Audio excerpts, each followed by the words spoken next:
warahmatullahi wabarakatuh. Waalaikumsalam warahmatullahi wabarakatuh. Selamat siang menjelang sore, salam sejahtera untuk semua.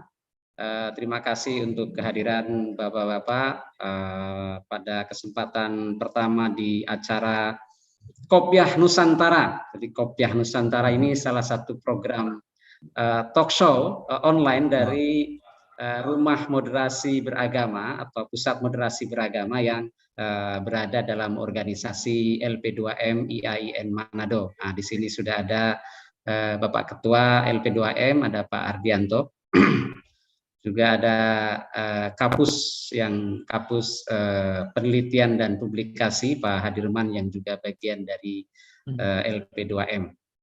Nah, pada kesempatan yang sangat bagus ini kita akan membahas satu topik yang saya kira ini sangat penting untuk kita diseminasikan ya pemahamannya, karena ya ini topik tentang hari-hari ini sejak minggu lalu tanggal 7 ya dimulai ada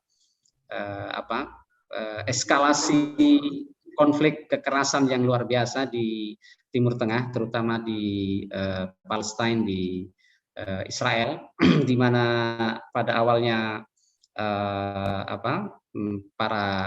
tentara Hamas ya, pejuang Hamas ini menyerang kelompok sivilian di Israel, dan kemudian hari berikutnya tentara-tentara Israel menyerbu jalur Gaza ya. Ini banyak pengamat, banyak kemudian komentator yang mengatakan bahwa ini adalah salah satu serangan bagi Israel ya, salah satu serangan terbesar sejak Holocaust. Jadi mereka menganggap ini serangan yang sangat tidak terduga-duga, yang korbannya adalah para sipil dan tentara Israel. Dan kemudian juga balasan dari Israel yang hari-hari berikutnya luar biasa. Ini juga balasannya bom-bom yang kemudian roket-roket yang sangat tidak disangka-sangka, dan kemudian dari statement-statement pejabat-pejabat dan kemudian juga Perdana Menteri di Israel, mereka menyebut akan menjadikan momen ini, balasan ini sebagai momen yang akan menghabisi, kira-kira begitu, Hamas dan mereka yang berada di belakangnya. Nah, kemudian yang kita lihat juga adalah setelah kejadian ini pro kontra, dukungan dan mendukung, baik mendukung Israel, mendukung Hamas, atau menolak atau menyerang kedua-duanya ada di berbagai negara ya, di seluruh dunia. Saya kira pro dan kontra muncul di berbagai negara, di negara-negara Muslim juga terutama banyak yang membela atau mensupport atau apa yang dilakukan oleh Hamas. Kemudian tentu di negara-negara ya banyak di negara Barat dan lainnya mendukung apa yang dilakukan oleh Israel. Tapi di negara-negara itu juga tidak satu suaranya, banyak kelompok-kelompok yang berbeda-beda, baik mendukung ataupun tidak mendukung Hamas maupun Israel. Nah, saya kira pada siang hari ini kita akan mendapatkan narasumber yang luar biasa ya, Pak. Saya kenalkan, ini Profesor Ibnu Burdah. Beliau adalah guru besar pada bidang studi Middle East atau kajian Timur Tengah, dan saya melihat memang beliau banyak menulis tentang isu-isu Timur Tengah, terutama pasca Arab Spring. Tapi saya lihat juga beliau menulis beberapa isu terkait dengan Palestina dan Israel. Saya melihat ada buku beliau tentang kebangkitan ekstremis kanan Israel ya, betul Mas? Yeah. Saya kira ini yang akan menjadi salah satu juga topik penting untuk dibicarakan, karena banyak orang memprediksi bahwa eskalasi peperangan atau konflik di Palestina dan Israel itu dikarenakan karena isu tersebut. Baik, mungkin untuk lebih memberikan kesempatan lebih banyak kepada Prof. Ibnu Burdah, mungkin langsung saja Prof menyampaikan ya komentar Profesor tentang kejadian ini, bagaimana kita memahami sesungguhnya apa yang terjadi di Timur Tengah sana. Terima kasih, silakan Prof. Ya, Bismillah, alhamdulillah, salatu wassalamu ala rasulillah. Terima kasih Pak Ali, yang Pak Ardianto sebagai Ketua LP2M, juga Pak Ardiman. Mungkin ada yang sedang menonton yang lain, tapi sepertinya hanya 4 ini ya. Tadi saya mempersiapkan puisi sebetulnya untuk mengawali ini, tapi ini sepertinya kan terbatas bincang-bincang aja. Nah, ini jadi nggak usah dibaca ini ya. Saya nyiapkan puisi judulnya sampah sejarah. Ini ya terkait itu ya. Baik Pak Ali, saya coba menyampaikan, mencoba memahami ya apa yang sedang terjadi. Nanti ya semampu saya coba untuk memberikan gambaran yang menurut saya begitu ya. Pertama, sebetulnya saya sebagai orang yang punya perhatian terhadap kawasan ini terus terang merasa terkejut ya. Tiba-tiba saya pas rilis Al Jazeera dan Al Arabiyah itu muncul peristiwa itu ya. Kejutan saya itu sebetulnya beralasan, dan mungkin itu juga dialami oleh banyak orang yang punya perhatian terhadap kawasan ini ya. Kalau dilihat sekitar ya perkembangan beberapa tahun terakhir, sebetulnya arah dari Timur Tengah itu suhunya sudah mulai akan adem gitu ya. Beberapa waktu lalu peristiwa historik betul itu adalah terjadinya perdamaian Arab Saudi dan Israel. Dan yang mengejutkan itu yang diprakarsai, dimediasi oleh Cina. Perdamaian itu sepertinya mengubah secara cepat konstelasi kawasan yang pada kenyataannya pada beberapa bulan setelah penandatangan itu memang di lapangan terjadi perubahan-perubahan yang signifikan. Misalkan di Jazirah Arab bagian selatan di Yaman, pertempuran sektarian antara Houthi, Syiah Zaidiyah, tetapi didukung oleh Syiah Isna Asyariyah Iran, melawan koalisi pimpinan Arab Saudi, ya seperti langsung berhenti begitu ya. Meskipun tidak langsung memperoleh penyelesaian damai, tetapi eskalasi itu langsung mengalami penurunan yang sangat signifikan. Di poros itu saja sudah sangat penting. Kemudian di poros di Irak, kontestasi sektarian yang begitu kuat, kemudian juga di Lebanon juga rasa mengalami penurunan yang signifikan ya. Memperhatikan pidato-pidato Hasan Nasrallah dan seterusnya, itu kita semuanya punya harapan, wah ini akan ada lingkungan baru, suasana baru di mana Timur Tengah akan cenderung lebih baik begitu ya. Nah, iklim positif, atmosfer positif ini ternyata juga semakin memperkuat suasana di Suriah yang memang sudah letih ya antar kombatan berbagai pihak, perang segi banyak yang semua aktor saya kira mengalami keletihan yang luar biasa, kehabisan logistik, dan tujuan-tujuan dari perang itu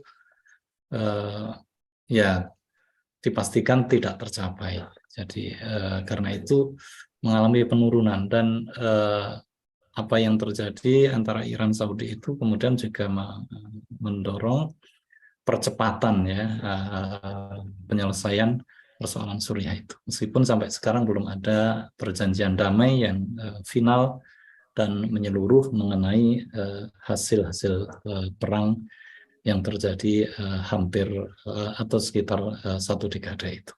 Nah, perkembangan di dalam hubungan itu satu poin.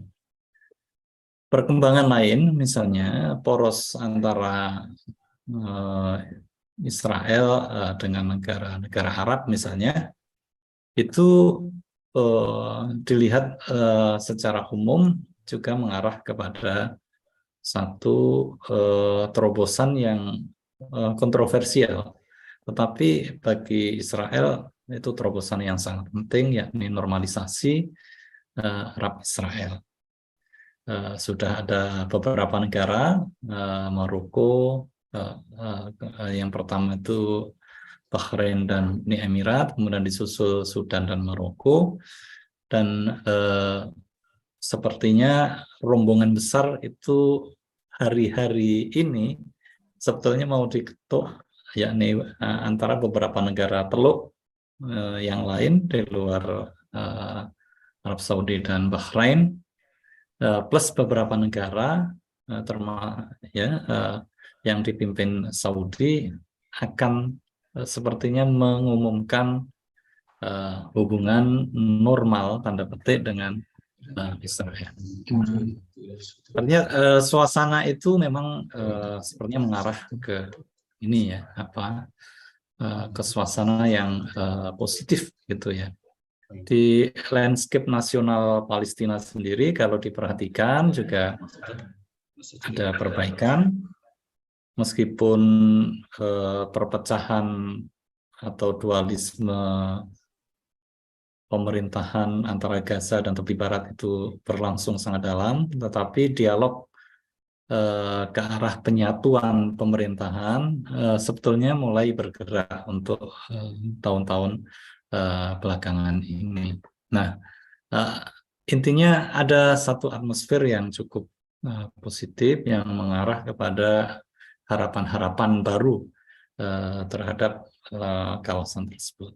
Ya, ya. Tapi kemudian kita dikejutkan dengan peristiwa itu. Ya, ini sangat mengejutkan.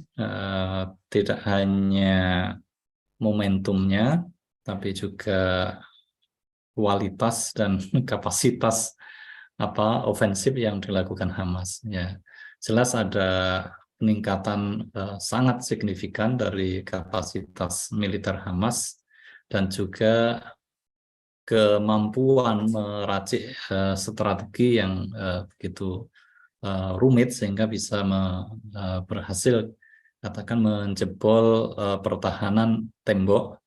Kemudian yang kedua adalah kubah hadidiyah atau Iron Dome, itu juga ya artinya Israel itu secara teori security itu sudah sangat aman karena wilayah udaranya dilengkapi dengan sistem pertahanan udara yang sangat canggih. Kemudian di bawah udara yang kira-kira tidak terdeteksi radar itu dengan menara-menara besar di setiap sudut dan juga ada temboknya. Nah, Hamas ternyata ya bisa mengganggu atau merusak sebagian dari sistem yang sebetulnya Israel sendiri sudah terlalu pede dengan sistem keamanan itu. Ya, itu jelas ya, kredibilitas terutama agen spionase pasti tercoreng karena tidak mengendus sama sekali mengenai rencana besar Hamas untuk melakukan ofensif besar-besaran. Ya, itu juga sekaligus menunjukkan ya kalau lihat pidato-pidatonya Ismail Haniyah, kemudian Muhammad Tib, Abu Otaibah dan lain-lain, terlihat sekali memang ada koordinasi yang begitu baik ya antara lini-lini politik dan lini militer dari Hamas ini. Nah, ini mungkin yang membuat rencana rahasia itu berhasil dirahasiakan dan berhasil pada tingkat tertentu dilaksanakan. Nah, saya sendiri berpandangan bahwa Hamas sebetulnya ya paham akan konsekuensi yang terjadi jika melakukan rencana yang sebesar itu terhadap Israel. Israel adalah negara yang sangat sensitif dengan keamanan, masalah security itu sangat sensitif, karena itu respon yang diberikan Israel pasti sangat dahsyat terhadap itu. Padahal Hamas juga sadar bahwa mereka tidak mungkin meladeni Israel dari sisi kekuatan militer maupun paritas kekuatan senjatanya. Tidak ada paritas di sana. Jadi yang ada adalah disparitas yang besar antara militer Israel dan kekuatan Hamas. Tapi Hamas nekat melakukan itu. Nah, ini pembacaan saya mengapa Hamas senekat itu ya. Meskipun dia bilang berhasil, tetapi kan risiko yang sangat besar sedang terjadi sekarang dan kita tidak tahu sampai kapan itu akan berakhir karena terlihat total sekali dukungan terhadap militer Israel, yang dukungan dari dalam negeri Israel terhadap militernya sangat total sejauh ini ya. Nah, ini saya menduga satu, isu Palestina itu akan semakin terpinggir ya, baik di fora regional Arab maupun di fora internasional. Pasca masa-masa Arab Spring itu kan hampir seluruh pemimpin Arab ya berpikir kepada survival diri sendiri. Apapun akan dilakukan untuk ya katakan membuat kekuasaannya itu survive. Dan seluruh resources diarahkan ke situ. Nah, termasuk menggunakan sarana-sarana negara seluruhnya diarahkan untuk terutama untuk menjaga survival kekuasaan mereka. Nah, itu ternyata berlanjut pasca Arab Spring ya, di mana isu Palestina itu makin terpinggir dan terlihat sekali dari summit atau kimmahnya Liga Arab itu ketika Bahrain dan Uni Emirat mengumumkan normalisasi dengan Israel itu di forum Liga Arab yang salah satu isi dari piagam Liga Arab itu adalah intinya memperjuangkan kemerdekaan Palestina. Ternyata ketika ada dua negara Arab yang melakukan normalisasi tanpa ada proses perdamaian Israel-Palestina dahulu, ketika itu dikecam habis oleh Abbas dan para pemimpin Palestina, ternyata justru Abbas dan para pemimpin Palestina itu yang disuruh diam. Dipaksa diam oleh para pemimpin terlalu. Ya, ancamannya ya bantuan dihentikan. Dan faktanya diam semua. Tidak ada satupun pemimpin PLO, pemimpin otoritas Palestina yang berani melakukan kritik lagi terhadap kritik terbuka terhadap arah kebijakan dari negara-negara yang melakukan normalisasi ini. Nah, ini jelas menunjukkan bahwa keterpinggiran atau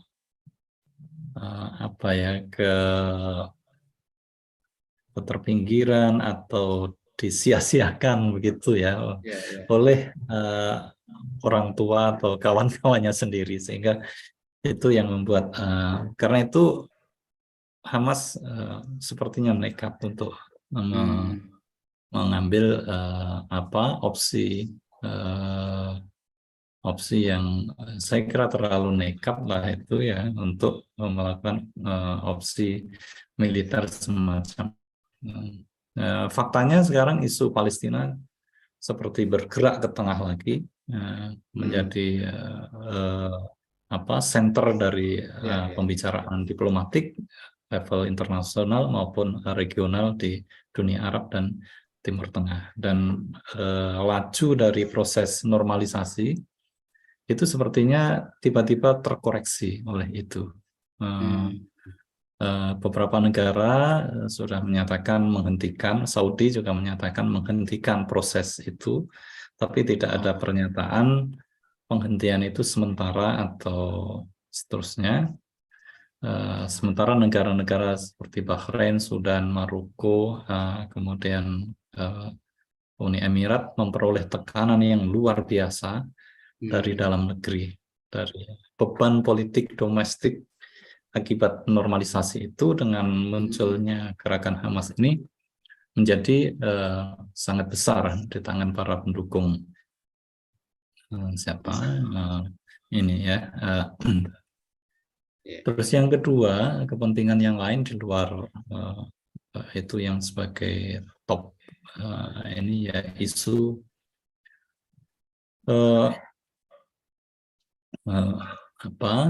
yang kedua, sebetulnya Hamas sendiri kan memang ini juga butuh semacam perhatian ya. Popularitas Hamas itu biasanya memang mengalami penurunan ketika situasi membaik, normal dan seterusnya. Karena perpecahan Hamas dan Fatah itu kan sebetulnya di level strategi. Fatah, keduanya sama-sama ingin Palestina merdeka. Tetapi strategi yang ditempuh Fatah adalah melalui proses damai sejak tahun 89, melalui Madrid, kemudian Oslo I, Oslo II, White River, dan seterusnya, sampai Camp David II tahun 2000 ya, yang sebetulnya nyaris itu bagi saya nyaris saja penyelesaian hampir final dan menyeluruh mengenai Israel Palestina itu tercapai tahun 2000 itu ya. Nah,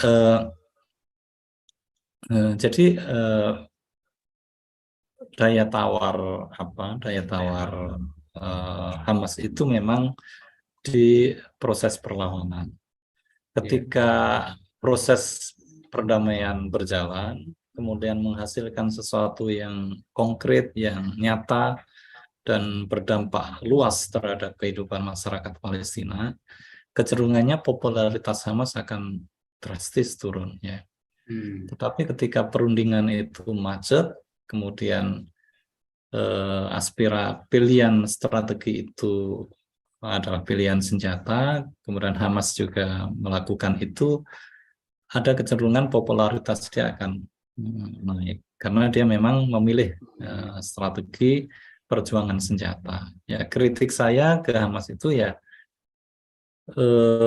proses senjata itu harusnya bukan abadi, tapi harusnya itu adalah jalan untuk meningkatkan daya tawar yang kemudian melakukan negosiasi damai untuk memaksimalkan capaian-capaian dalam perundingan politis. Idealnya begitu, tetapi saya tidak melihat arah baru dari Hamas yang cenderung menginginkan bahwa mereka bagaimanapun akan mengakhirinya dengan proses perdamaian, dan itu saya tidak melihat baik faksi Izzuddin Al-Qassam, faksi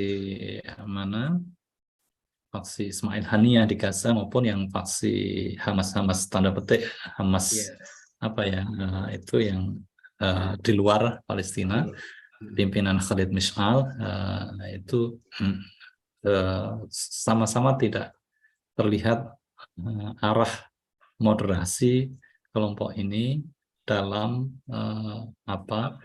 penyelesaian konflik dengan Israel. Nah, boleh saya potong, Prof? oh ya, ngobrol aja ya. Saya Ya, kalau ya, ngomong ini nggak selesai. ya, Ya. soalnya apa tadi Hamas dalam pandangan Prof itu apa ya, semacam satu, ada saya kira ya nekat dalam arti Ya. ya tentu dia tahu bahwa dia tidak akan bisa melawan Israel ya. Ya. Kemudian ya dalam rangka untuk mencari perhatian. Nah, kira-kira tentu ini akibatnya ini justru sangat berisiko terhadap rakyat Palestina kan. Artinya Ya. apa sih kemudian tentu resikonya saya kira lebih besar terhadap rakyat Betul. Palestina. Iya, betul. Hamas meskipun nekat, saya yakin rasional. Dia punya kalkulasi, punya hitungan, punya perhitungan-perhitungan yang cermat mengenai rencana ini, dan pasca dari ini apa yang dicapai dan seterusnya. Saya melihat ini yang sebetulnya belum banyak dibicarakan. Hamas itu yang membedakan ini dengan yang lain adalah Hamas itu menggunakan strategi penahanan orang, itu apa namanya, Ya, ditahan untuk perisai manusia ya. bukan perisai manusianya, bahwa dia melakukan politik kan dia menangkap banyak orang, termasuk prajurit juga sebagian sipil, menangkap untuk dijadikan sandera. Nah, ini politik sandera ini. Politik sandera ini yang khas dari ini. Hamas. Sepertinya menurut kalkulasi perkiraan saya dalam rasionalisasi politik Hamas, ketika dia menyandra, perkiraan itu kan kalau di berita yang tersebar antara 100 sampai 150. Tapi TV lokal dari Askelon saja menyebutkan setidaknya 200 orang dari Askelon saja yang disandra. Artinya belum begitu jelas mengenai angka yang. Nah, saya merasionalisasi Hamas, yang saya pahami sepertinya Hamas mengandalkan besarnya jumlah sandera itu untuk mengerim serangan-serangan terhadap Israel. Israel tentu akan berhitung sangat keras ketika misalnya target-target militer mereka ternyata menjadi tempat disembunyikannya sandera. Dan ini sudah ditunjukkan oleh Hamas bahwa ketika menyerang beberapa tempat yang dianggap itu sebagai markasnya Hamas, nah ternyata di situ ada sandera, dan itu disampaikan oleh juru bicara Hamas.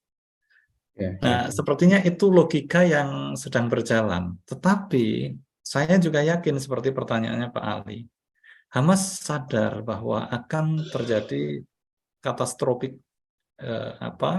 terjadi bencana kemanusiaan yang terjadi akibat opsi militer yang dia ambil dengan cara ini. Nah, itu yang saya kritik keras sama Hamas.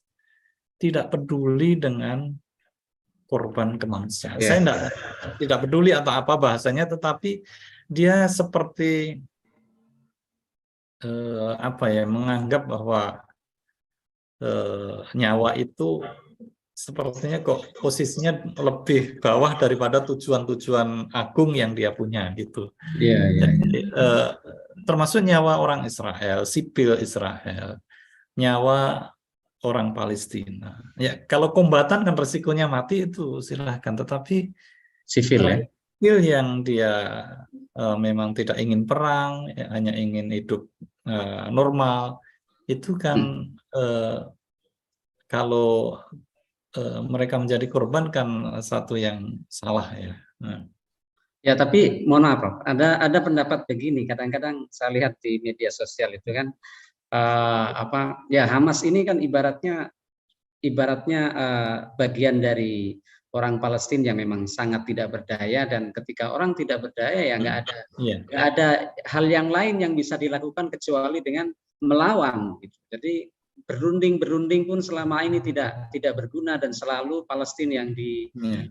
yang dirugikan. Jadi memang tidak ada daya lain kecuali harus melawan. Bagaimana, Pak? Iya. Jadi memang ya itu yang dalih yang digunakan Hamas, bahwa sebetulnya pilihan opsi diplomasi itu naif dan tidak menunjukkan hasil apa-apa, kosong.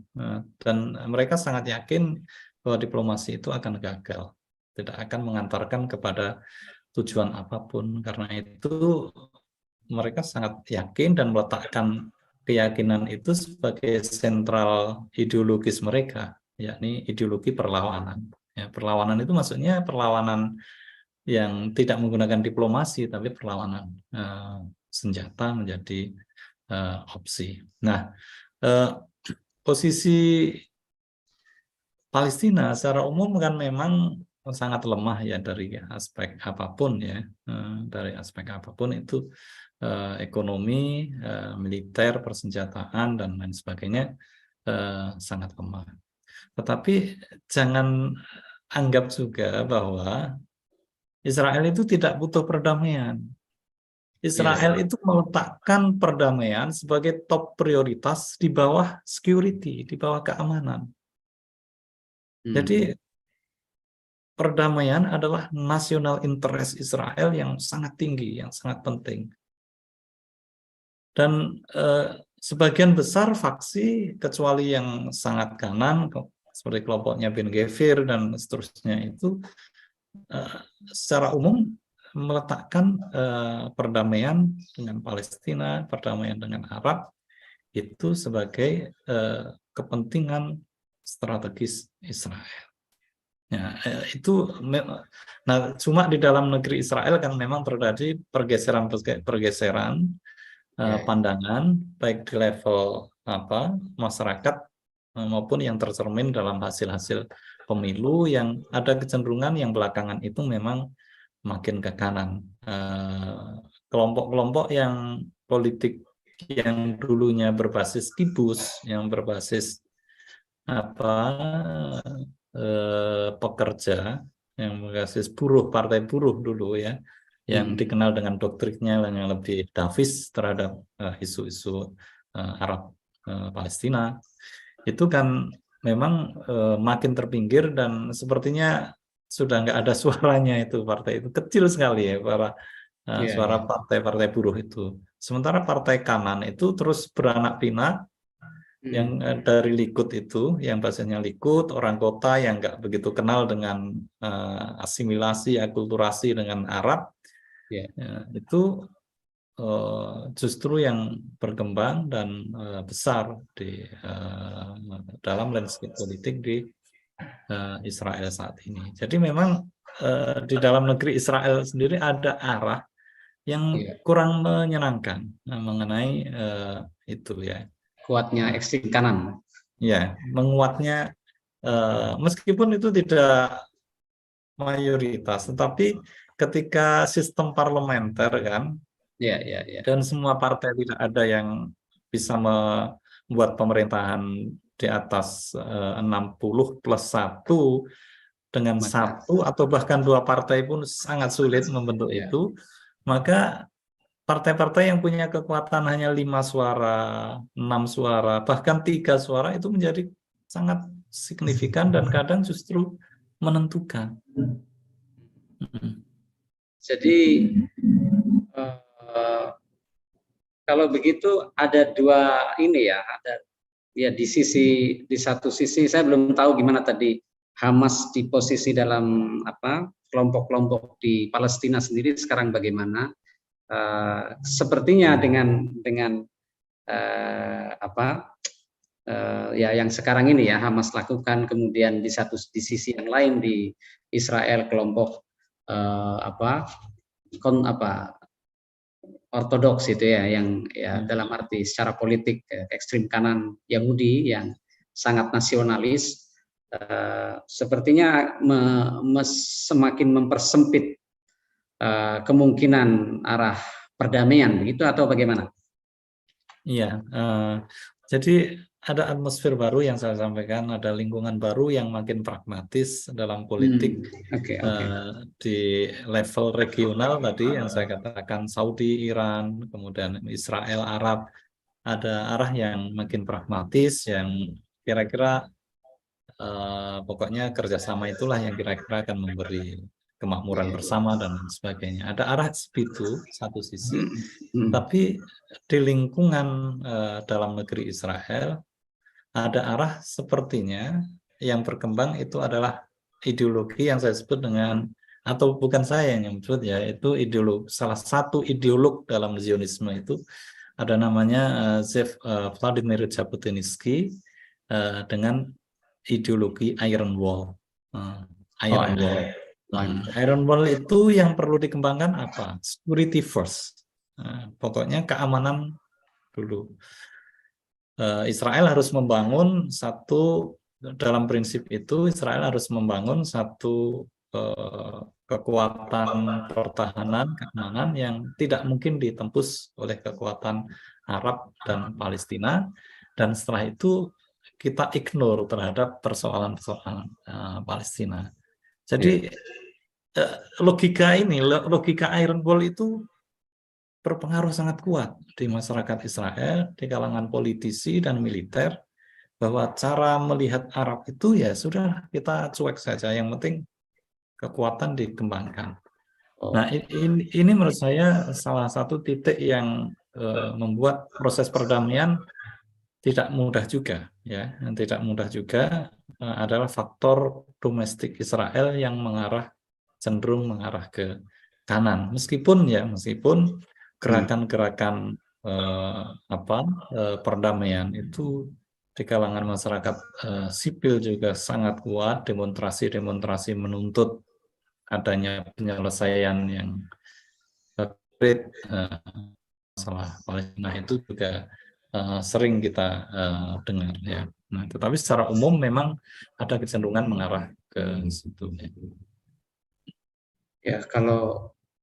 Kalau melihat keadaan seperti itu, berarti sepertinya memang masa depan Palestina ini memang agak-agak ngeri ya, Pak. Ya agak sulit ya. Ya idealnya begini, kalau saya kan kita itu hanya orang yang perhatikan ya, tidak. Nah, idealnya memang suasana di kawasan di dalam negeri Palestina dan Israel mengarah ke cara pandang yang lebih lebih longgar begitu, yang lebih longgar atau bahkan pragmatis begitu. Kemudian ada pemimpin yang berani mengambil keputusan seperti Yitzhak Rabin dan Yasser Arafat untuk ya kita tidak bisa memperoleh semuanya, meskipun kita berjuang mati-matian, sama-sama nggak akan dapat. Yang ada adalah terjadinya pertikaian, maka harus diambil solusi yang berani. Meskipun nanti pasti di kalangan Palestina ada perlawanan muncul, Hamas itu ya, kemudian membesar itu ya.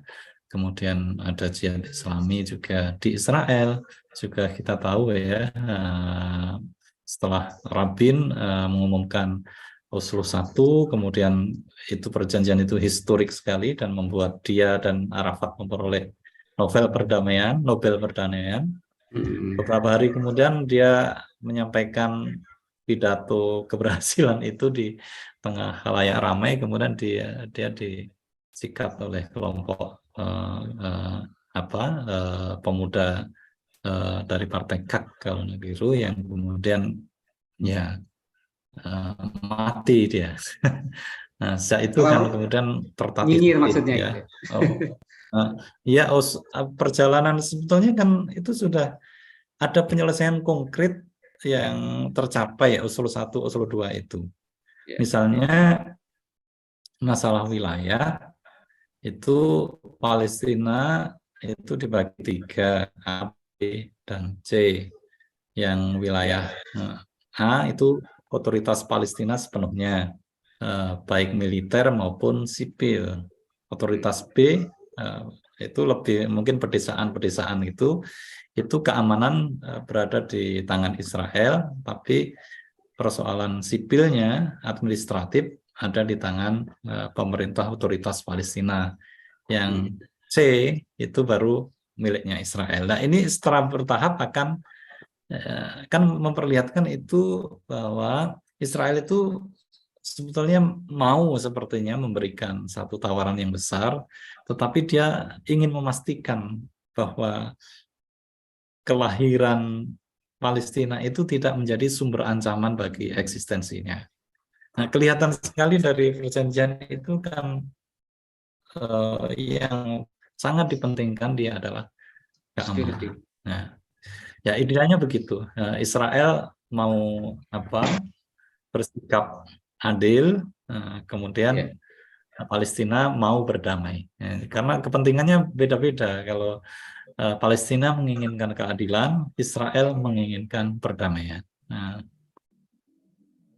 ya, ini juga yang saya banyak dengar. Jadi kadang-kadang apakah ada perdamaian tanpa keadilan gitu.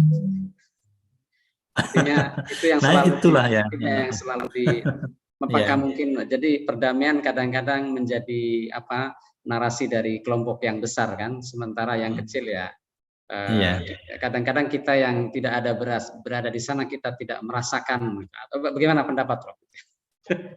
Ya itulah dialektika yang terjadi sekarang dalam proses panjang konflik Palestina-Israel dan proses perdamaian yang terjadi itu. Ya tadinya seimbang, kemudian menjadi timpang ya karena proses panjang. Ketika timpang, kemudian ada justru proses perdamaian. Nah, celakanya di situ. Proses perdamaian itu terjadi ketika konstelasi kekuatan itu sudah timpang, ya. Jadi ketika kekuatan timpang, maka ya kasusnya menjadi seperti tadi, tidak mudah, seperti yang dikatakan Pak Ali tadi. Mewujud itu kan prinsip itu mudah dikatakan ya, bahwa kalau keadilan diberikan, perdamaian insya Allah akan terjadi. Tapi kan masing-masing punya kepentingan. Israel itu yang terpenting bagi dia adalah keamanan. Itu top priority dia. Asalkan perdamaian itu betul-betul menjamin keamanan, saya kira akan menjadi itu dukungan di dalam negeri Israel sangat besar.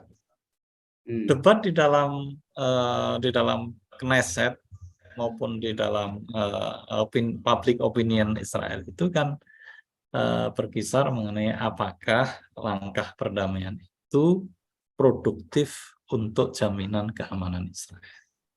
Ya, karena Israel itu kan negaranya kecil sekali, dan dia dikelilingi oleh negara yang tanda petik bermusuhan dengan dia. Karena itu doktrin-doktrin militer dia itu juga mendorong supaya perkelahian atau pertempuran itu harus berada di luar wilayahnya. Terlalu kecil wilayah Israel itu untuk menjadi arena. Karena itu ada doktrin preemptive attack atau first attack itu adalah upaya untuk menyerang sumber-sumber ancaman itu sebelum itu menjadi ancaman nyata bagi Israel. Jadi kalau misalkan ancamannya di Iran, dia melakukan first strike ke Iran. Ancamannya di Mesir, dia menyerang dulu ke Mesir, jangan menunggu di itu doktrin. Nah, ini persoalan keamanan itu. Nah, kalau Palestina, pertanyaannya yaitu apakah perdamaian itu akan bisa mewujudkan keadilan yang dia inginkan atau tidak? Ya, karena artinya kalau melihat sejarah ya, dan melihat sejarah itu bagaimana Palestina yang dulu posisinya begitu luas ya, kemudian semakin kecil kemudian bahkan sekarang ya di jalur Gaza sendiri sudah seperti orang bilang sebagai penjara terbuka ya. Bagaimana kemudian memungkinkan mereka bergerak itu kan, kemudian kalau ya itu tadi bahwa banyak orang kemudian yang memberikan pengesahan atau bahwa apa yang dilakukan Hamas tadi sebenarnya seperti apa yang dikatakan weapon of the weak gitu ya. Jadi senjatanya orang yang memang mungkin frustasi sama sekali sehingga memang harus begitu. Tapi memang ngomong-ngomong kok bisa menurut pengamatan Prof ini kenapa bisa dengan senjata-senjata yang terbaru ini yang lebih dahsyat perkembangannya yang tadi kata Prof mengejutkan gitu ya? Iya, itu yang sebenarnya dari apakah mereka buat sendiri atau memang dari Iran atau dari mana? Iya, kalau dari Muhammad Deif dan Bu Taibah juru bicara Izzuddin Al-Qassam itu langsung dia berterus terang bahwa ini Iran yang silah, senjata, kemudian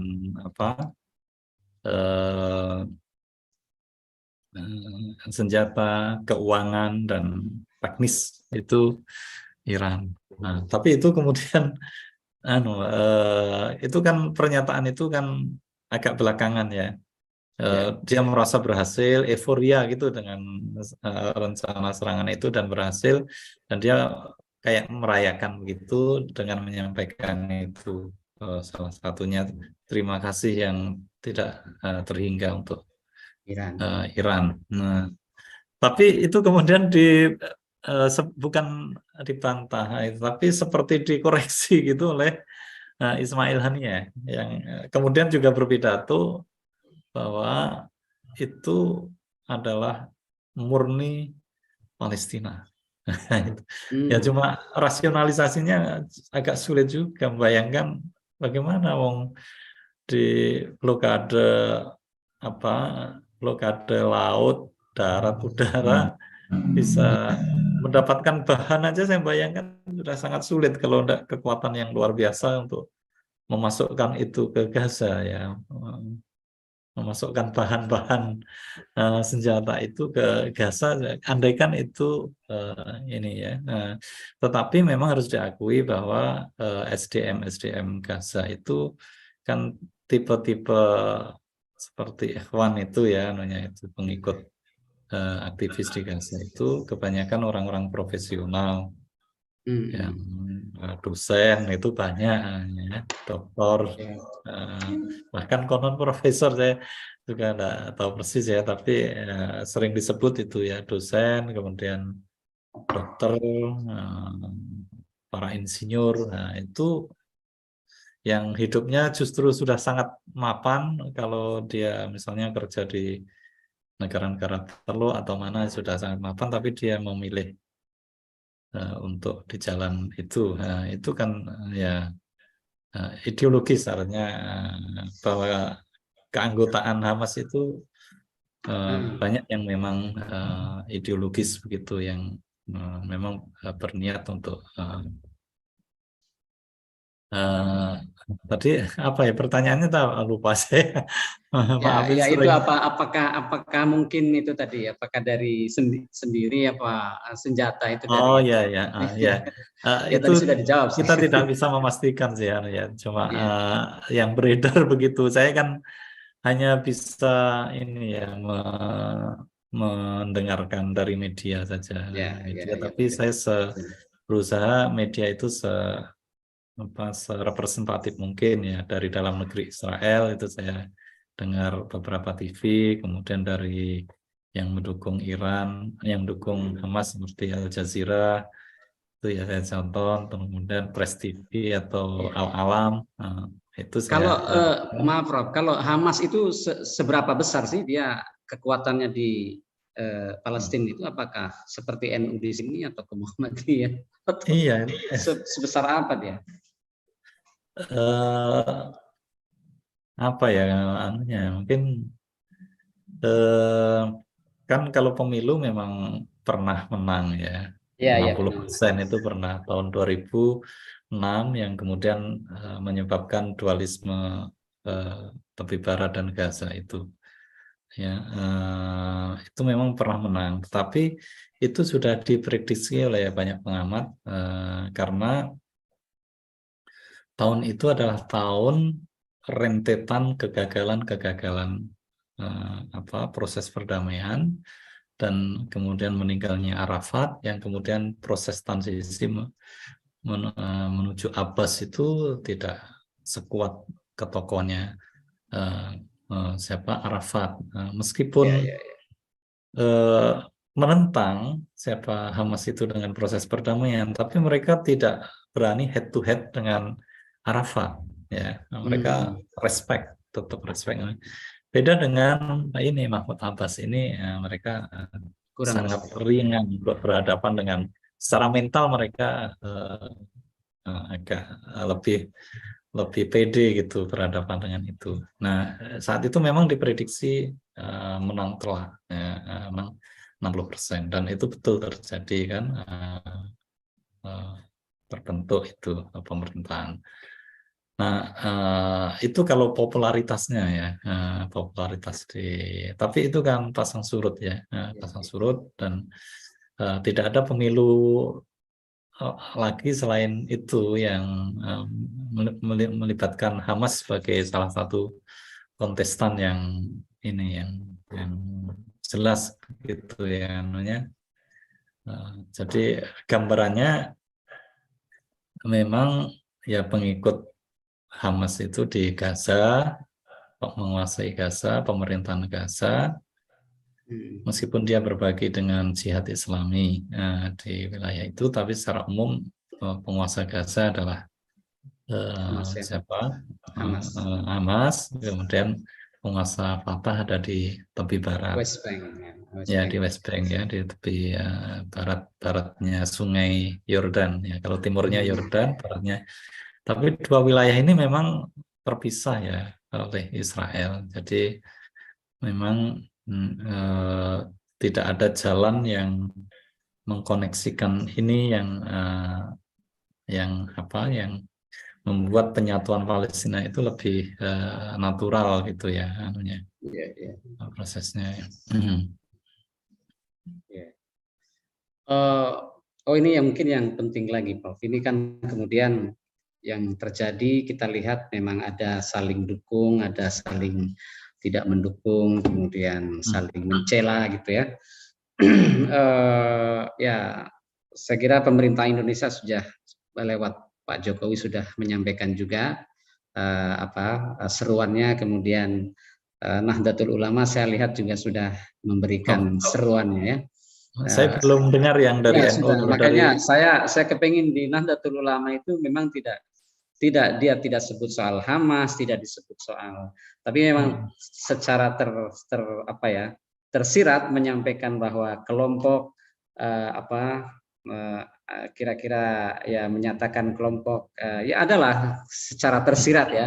Nah itu menyatakan supaya yang paling penting adalah damai, artinya tidak ada penyerangan violence ya. Itu yang disampaikan, kemudian mengutamakan itu, kemudian agar segera ada penyampaian juga bahwa negara-negara besar di baliknya supaya juga mementingkan masyarakat yang ada di jalur Gaza ini supaya terjamin secara kemanusiaan, logistiknya dan lain juga disampaikan. Tapi mungkin di sisi lain banyak sekali ya beredar di media sosial ya, kita melihat begitu banyak lewat grup-grup WA juga yang menarasikan bahwa ini adalah kesempatan bahwa memang akan ada semacam kemenangan yang dimulai oleh Hamas, kira-kira begitu. Jadi narasi untuk narasinya itu supaya kita mendukung, kita kemudian seolah-olah ini Hamas adalah pahlawan, kira-kira. Bagaimana kita semestinya mungkin untuk audiens kita ini kira-kira nanti ini lewat YouTube juga bisa disampaikan, kira-kira seharusnya kita sebagai masyarakat ya, entahlah sebagai juga secara kemanusiaan, sebagai bangsa yang merdeka, kita seharusnya bagaimana kira-kira? Mungkin Iya, Pak kalau Ira. negara bangsa, kita sebagai negara bangsa, ya meskipun tidak begitu terdengar, apalagi konteks sekarang ya, itu lagi eh, ya, Israel itu sepertinya ngamuk berjamaah itu ya, sudah itu sulit sekali dihentikan oleh siapapun, karena itu pernyataan Biden itu juga aneh ya, seperti menyampaikan monggo gitu. Biasanya Iya, kan iya, iya. meskipun ini ada minta untuk menahan diri dan seterusnya, ini karena mungkin lihat realitas kemarin itu dan kemarahan yang terjadi di Israel itu aneh sekali, superpower mengatakan monggo gitu. Iya. Eh, Israel melaksanakan misinya untuk menjaga apa kepentingan melindungi rakyatnya dan seterusnya. Aneh itu ya. Eh, Bagi Israel tentu juga yang penting ya nggak ada kekerasan, itu juga penting. Tapi bagi Palestina yang penting keadilan itu ya sedikit-dikit mulai diangsur itu. Itu yang penting. Nah, bagaimana dengan bangsa Indonesia kita itu menyampaikan itu? Ya, kalau saya, kita harus berprinsip pada nilai-nilai yang kita pegang. Nah, yang pertama itu kita punya landasan ideal, punya landasan konstitusional ya. Ya, setidaknya itu dibaca ulang itu ya, dibaca ulang bahwa kita harus eh, menolak penjajahan, itu prinsip sekali ya. Penjajahan itu sebenarnya harus dihapuskan. Terus kemudian turut aktif untuk memperjuangkan perdamaian, itu juga penting sekali di ini ya. Saya kira kalau saya lebih ke itu prinsip-prinsip apa menjaga kepentingan uh, kemanusiaan, kemudian memperjuangkan perdamaian dan keadilan dunia. Itu yang paling penting. Uh, saya paham ini betapa ruwetnya kalau membuat formulasi politik luar negeri saat ini ya, Iya, di iya. tengah tadi yang disebutkan kontroversi itu ya, apa debat publik kita yang begitu keras antara pro Israel dan pro Hamas ini begitu kencang di ini. Dan saya paham Kemlu hati-hati menyebut itu ya. Kemlu hati-hati sekali menyebut itu apa uh, untuk dia berusaha apa meletakkan sikap itu dalam koridor prinsip gitu ya. Nah, Iya. itu saya lebih lebih cenderung begitu, karena kalau kita masuk ke dukungan ke pihak, katakan misalnya kita mendukung Hamas. Mendukung Hamas itu sangat berbeda dengan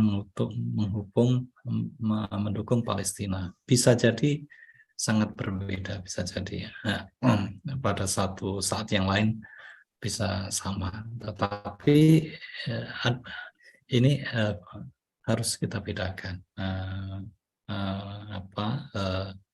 Karena meskipun katakan di dunia barat makin kencang kan bahwa Hamas itu organisasi teroris, dan makin kuat itu kan pernyataan itu. Bahkan di Indonesia itu di medsos-medsos kan sudah begitu juga ya, kencang sekali menyebut Hamas itu. Iya, iya. Kalau saya yang Hamas pada dasarnya bukan organisasi teroris, bukan sama sekali. Memang dia Oke. organisasi perlawanan, Iya. yang tadi dikatakan sebagai perlawanan kaum lemah lah itu ya, yang karena opsinya sangat terbatas dan dia harus melakukan sesuatu, maka dia harus melakukan yang mungkin ekstrim, yang nekat tadi itu ya. Tetapi kalau kita menjudgment itu sebagai itu juga nggak bagus ya, karena meskipun Hamas punya nilai-nilai, misalnya harus mengikuti KUT kode-kode aturan-aturan perang, berusaha punya nilai itu, jangan mengganggu wanita, jangan mengganggu anak-anak, orang tua, dan itu kan punya doktrin itu. Israel kan juga sama punya doktrin itu. Tetapi untuk faktanya kan tidak mudah itu dilaksanakan, dan pasti tujuan utama ofensif itu adalah tujuan menghancurkan lawan, dan nilai-nilai itu kan pertimbangan yang kesekian ya. Di lapangan dalam kondisi yang tidak mudah pasti banyak terjadi, dan saya yang khawatir penangkapan sipil dan sipil sebagai target ini, jangan-jangan ya, saya tidak bisa memastikan, jangan-jangan memang itu adalah strategi Hamas. Ya, kalau itu sudah dia sangat jauh pelanggarannya. Ya, kalau itu memang strategi yang didoktrinkan oleh pimpinannya. Ya. Maksudnya menangkap sipil ini kan mas yang disebut strategi sampai akan dibunuh, atau maksudnya sebenarnya mereka tidak akan dibunuh? Itu menjadikan sipil ini sebagai sandra. Oh, oke, sandra saja. Ya, sipil Israel itu sebagai sandra, dan juga termasuk menjadikan ya, karena Gaza itu penuh sesak, gedung semua ya, dan gedungnya tinggi-tinggi banyak. Kemudian dia bergabung dengan masyarakat sipil, bergabung dengan di masjid dan lain sebagainya. Ya, itu memang dia pilihannya sangat berat, karena di luar pilihan itu dia bisa mati ya. Tapi kan sebagai pejuang mestinya dia berpikir juga bahwa nyawa warga Gaza, warga Palestina itu suatu yang sangat berharga. Nah, saya khawatir strategi yang diusung Hamas itu memang tidak menghargai ini. Ya, itu saya di pihak Israel juga sama itu ya. Dia punya nilai yang agung bahwa waman ahyaha nama ahyana saja. Nah, itu kan sangat Taurat ya. Di film-film Senderlist ya, apa ya kan sering sebut ya, di peristiwa Holocaust disebut itu ya, betapa pentingnya satu nyawa itu ya. Tidak, tapi artinya tidak mungkin ya begitu seharusnya. Iya, itu nilai agung itu kan punya, dan dia mereka pegangi juga. Tetapi faktanya apa ya? Di tengah kemarahan yang mereka lakukan ya hukuman kolektif kan, hukuman kolektif yang ya memang peluru kendali atau ini belum bisa membedakan antara mana ini pejuang, mana ini sipil gitu ya. Maksudnya peluru itu kalau kena sipil terus nggak mempan, kalau kena militer mempan, itu kan belum ada peluru yang secanggih itu ya. Tapi Israel sadar bahwa mereka melakukan ofensif udara sekarang ini, gedung-gedung dihabisi rata dengan tanah itu, mereka tahu bahwa di gedung itu selain yang mereka kejar, target-target Hamas atau pimpinannya atau kadernya, itu juga banyak orang sipil. Dan itu saya yakin mereka tahu itu. Tetapi opsi yang tersedia bagi mereka yang tanpa perang darat yang bisa dilakukan kan hanya itu. Dan ini sama-sama ini kan sama-sama pilihan menggunakan kekerasan itu menjadi pilihan yang yang diambil, dan akhirnya ya seperti saling balas gitu ya. Hamas melakukan penyerangan itu kan karena rentetan banyak yang disebut alasan latar belakang penyerangan itu kan disebut banyak sekali ya, misalkan Yahudiisasi wilayah tepi barat yang bagian lembah itu, lembah sungai, kemudian pemukiman yang terus mendesak warga lokal, padahal versi Israel itu perkembangan natural dari Yes. masyarakat. Yang satu menganggap ini sistematis untuk mendesak rakyat Palestina.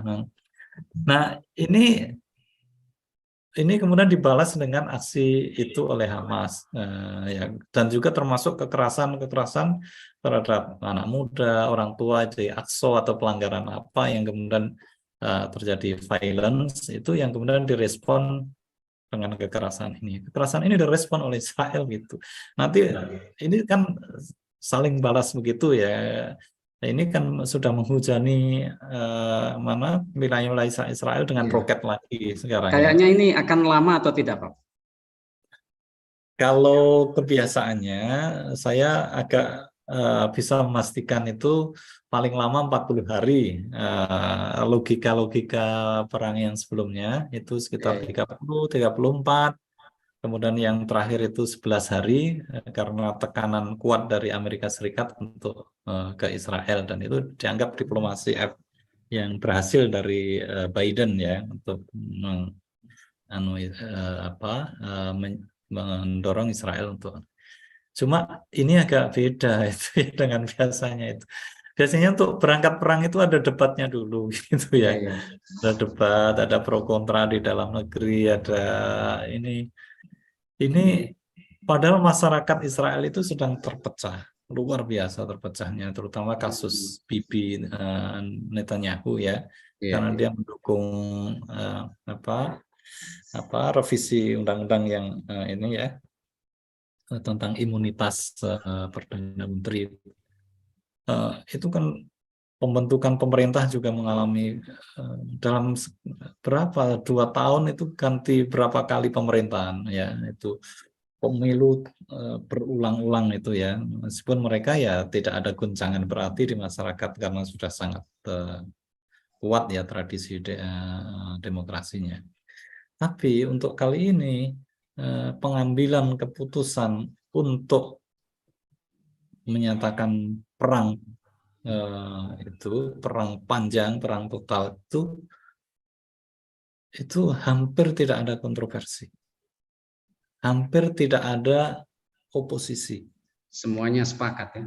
Ya, kayak semuanya sepakat. Meskipun ada 1-2 suara masyarakat yang menyalahkan ini semua akibat dari kelompok SAS, kelompok United Torah, Ben Gvir dan seterusnya yang sering bertindak keras terhadap tetangga-tetangga pemukim Palestina atau orang-orang di Yerusalem Timur di sekitar Al-Aqsa. Nah, ya masih ada itu, tapi secara umum Israel justru memperoleh berkah. Nah, itu ya.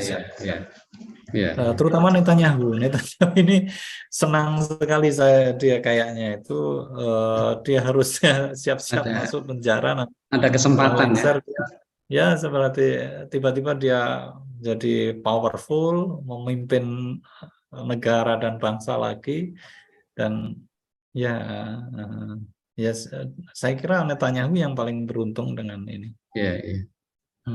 Ya, saya jadi ingat teori konflik itu justru orang kalau diserang itu menyerang kelompok lain itu kohesinya menjadi kuat kan? Iya. Jadi ini justru memang Hamas menyerang dalam tanda kutip musuhnya, ini justru memperkuat musuh yang kemudian akan kira-kira menjadikan cita-cita rakyat Palestina ini mungkin semakin beresiko begitu, Pak. Iya. Iya, ya karena itu ada kemungkinan panjang, memang ada kemungkinan panjang ya. Kita lihat dialektikanya nanti antara pengambil keputusan Israel terhadap para pemimpin politik sekarang kan mengarah ke pembentukan pemerintahan persatuan ya, karena terlalu tipis kalau untuk mengambil keputusan besar, maka dibentuk pemerintahan persatuan dan kelihatannya cepat sekali prosesnya, tidak seperti biasanya. Kemudian kekuatan cadangan kan sudah dilakukan dan tujuannya jelas. Satu, pokoknya anasir Hamas yang masuk yang dianggap masuk perbatasan Israel dihabisi. Nah, pokoknya tidak ada yang hidup, itu pernyataan ini ya, pemimpin di lapangan. Yang kedua, targetnya infrastruktur Hamas harus menghabisi. Nah, ini menghabisi Hamas itu bagaimana itu kan, apa seluruh Gaza mau diratakan itu ya, itu kan katastrofik, lebih dari Holocaust kan itu. Dan sekarang saja beberapa kali ofensif itu sudah tekanan internasional sudah mulai berbalik itu ya. Internasional sudah mulai menekan Israel untuk menahan diri kan. Nah, ini juga mungkin strateginya Hamas juga begitu ya. Jadi setelah dia menyerang, dia kemudian lepas baju tentara, kemudian entah kemana, kadang berbaur dengan masyarakat dan seterusnya, kemudian penyerangan itu kemudian seperti apa? Tuduhannya kan sudah seperti ibadah, seperti genosida ya, bukan lagi mengejar teroris, mengejar genosida. Nah, ini yang menjadi rumit kemudian persoalannya. Ya. Oke. Waduh, ini ternyata sudah lewat waktunya, Prof. Kita merancang 1 jam, tapi sudah lebih 1 jam, hampir 1,5 jam. Yang perbincangan ini memang membutuhkan waktu yang lama untuk secara lebih komprehensif ya. Tapi memang ya mungkin bisa ya kita terbatas dengan waktu. Prof juga mungkin punya aktivitas lain, jadi mungkin bisa disambung di lain kesempatan. Dan saya atas nama ya sebagai host acara ini mengucapkan terima kasih sebanyak sekali untuk Prof Ibnu Burdah yang sudah menyempatkan untuk menyampaikan pikiran-pikirannya di acara ini. Terus saya sangat mengapresiasi sekali, mudah-mudahan tidak kapok, Prof. Mungkin sebelum penutup saya kasih satu waktu untuk 1 menit 2 menit kepada Ketua LP2M Pak Ardianto, barangkali mau menyampaikan. Baik, terima kasih Pak Ali, Pak Kapus Moderasi Beragama. Baik, Assalamualaikum warahmatullahi wabarakatuh. Waalaikumsalam. Ini menjelang maghrib waktu Manado, Prof. Oh sudah, ya, terima kasih. 4:30 kayaknya. Siap. Atas nama LP2M, Lembaga Penelitian dan Pengabdian Masyarakat, menyampaikan terima kasih, Prof. Memang kegiatan kita ini, Prof Ibnu, ini desainnya memang melalui live streaming.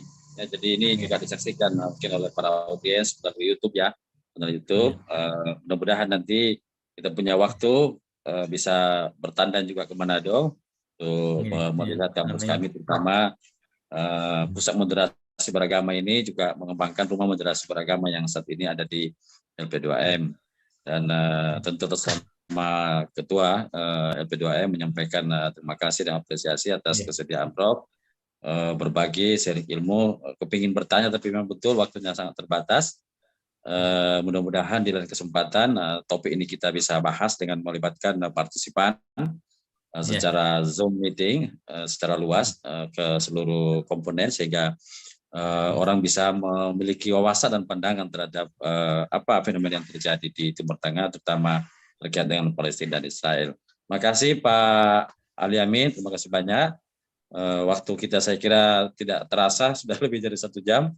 Terima kasih Prof. Salam takzim untuk rekan-rekan kolega akademik di UIN Sunan Kalijaga Jakarta. Terima kasih. Wabillahi taufiq wal hidayah. Wassalamualaikum warahmatullahi wabarakatuh. Waalaikumsalam warahmatullahi wabarakatuh. Waalaikumsalam. Terima kasih Pak.